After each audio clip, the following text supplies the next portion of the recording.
What's up gamers, DreamcastGuy here, and I'm going to be honest with you, I'm recording this video way in the middle of the night because a rumor has just come out that's so preposterous that I'm a little bit afraid that it's going to become giant news on Monday morning, so I want to talk about it now before this gets a chance to spread too far. So a famous Nintendo leaker, somebody who in the past has been able to accurately predict some big Nintendo news, he just came out with a new tweet, a big message claiming that there is going to be a Nintendo Switch Pro. Now, he doesn't call it that, but he says that there is now going to be a big new Nintendo Switch with dramatically more powerful hardware coming out in 2019. Now, that alone isn't impossible for me to believe, because I think that there could be, in some way, a new console in development. But I don't think that they'd go in that direction. If they did, I assume it'd be something that has to do more with the base.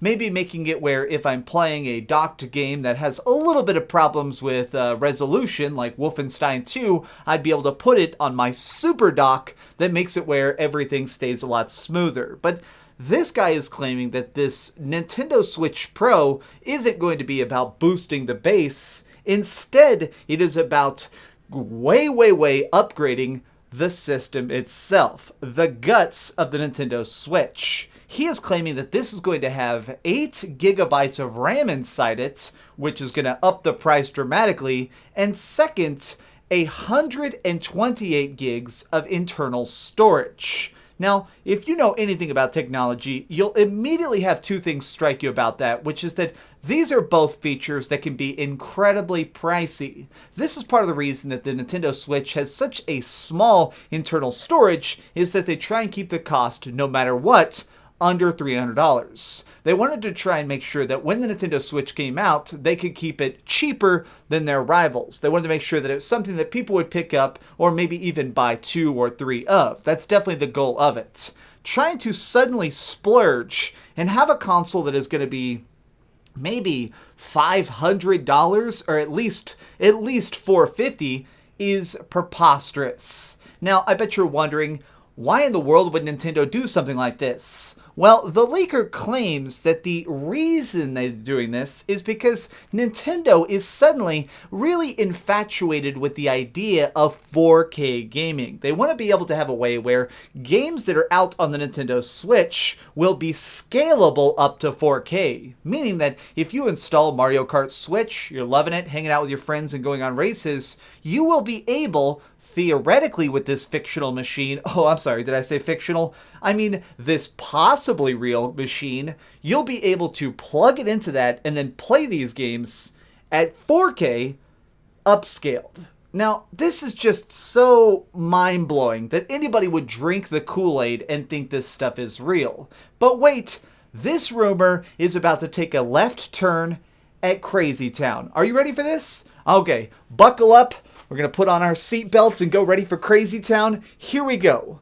The entire point of this system is apparently to try and entice more third-party developers to bring bigger and better games that wouldn't normally be able to work at all on the Nintendo Switch and make them easier to port it over. And the example he gives is a game that he says will only come to the Nintendo Switch Pro, which is the Resident Evil 2 remake. Now, let's just rewind a little bit, because what he just said in this tweet is that there will be some games that only work on the Nintendo Switch Pro.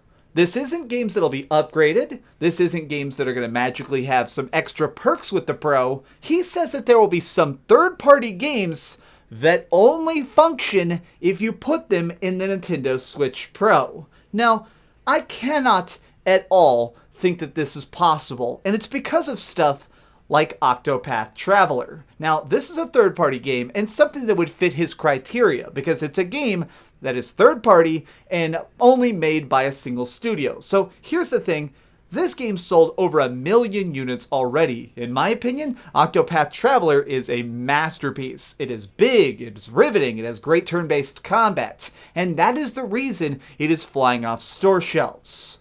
say that you suddenly have to make a decision. Well, do I want to make Octopath Traveler bigger and push the boundaries of the first game if that means that I can only put it on the Nintendo Switch Pro? Think about the fact that when it comes to development, if it's still going to be a Nintendo Switch exclusive, are you going to aim for the hardware that exists and already 20 million people own, or this new pool of people that's just now growing? Do I try and make my game giant in 3D and possibly ostracize an existing audience that bought the first game, or do I try and stay in trend for what's now?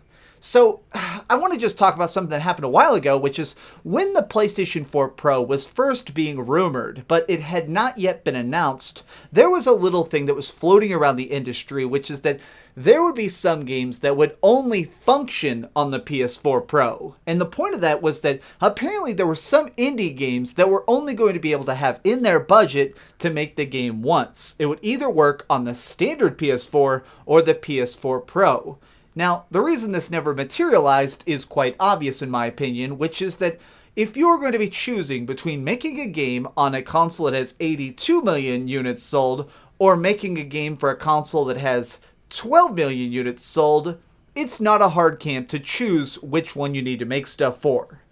The idea that Nintendo would be silly enough and out of their minds enough to try and splinter their audience, which at this point has been growing exponentially. The Nintendo Switch sales, if anything, are speeding up as new stuff gets announced. Are you really going to try and break that in half? Or maybe even thirds as you come out with different iterations of the Switch?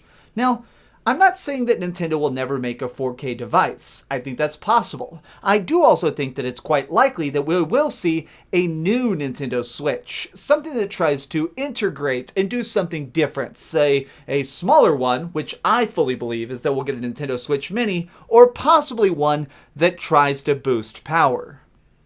The last thing about this rumor that the leaker put out is that apparently they are trying to integrate for the first time streaming, built-in game streaming to the Nintendo Switch Pro. Now, apparently this is going to be done via Twitch. You will connect a Twitch account through the console and have a streaming button, which we all know is the share button.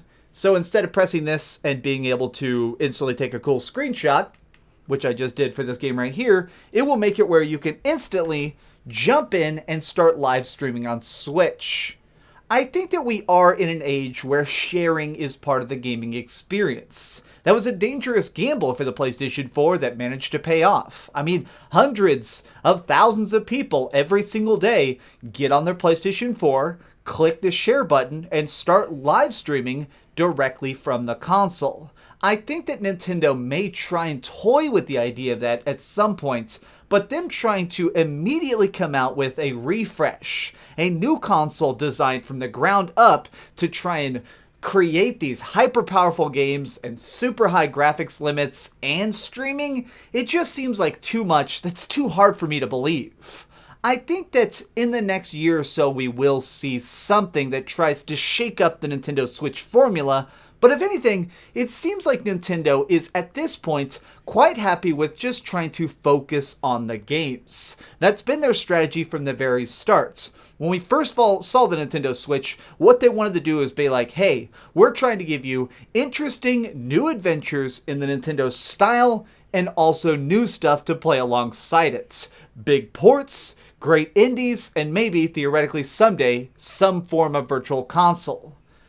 I don't know. Stuff like this kind of aggravates me because I feel like it gets perpetuated. People hear a ridiculous rumor from a not super reliable leaker and it cycles and cycles and cycles. This is a rumor that I think should really definitely die off, and it's probably going to be a tweet that gets deleted here in 12 hours, but I hope that you all see this video before it magically vanishes. And yeah, so that's my thoughts. Will there be a Nintendo Switch Pro? No. Maybe in like 3 years. Right now, absolutely not. 2019? Don't make me chuckle. But what do you think about this? Are you ready for some sort of new Nintendo Switch? Tell me what you think it'll be in the comments down below. And if you enjoyed this video, please give it a like, share with your friends, and subscribe if you haven't already. But do it the biggest favor of all and keep dreaming. Yeah, I got a feeling this leaker is not going to be happy when he sees my video. I'm sorry, bud. You got to tweet stuff that's real specific and not stuff that's like Black Ops 4. Remember when you said that Black Ops 4 was going to be on the Nintendo Switch and I laughed? Yeah, I remember. Oh, hey. I was just playing a little bit of Grand Theft Auto on my Darth Vader PSP. Are you curious what I'm going to come out with next? Well, if you click this button, you'll be subscribed to be the first to know. Also, if you click over here and here, you can see my latest review and my latest top 10. I promise, it was super good. Or it was really bad and I'm sure you can just make fun of me in the comments. Either way, it'll be a lot of fun. Thanks so much for watching.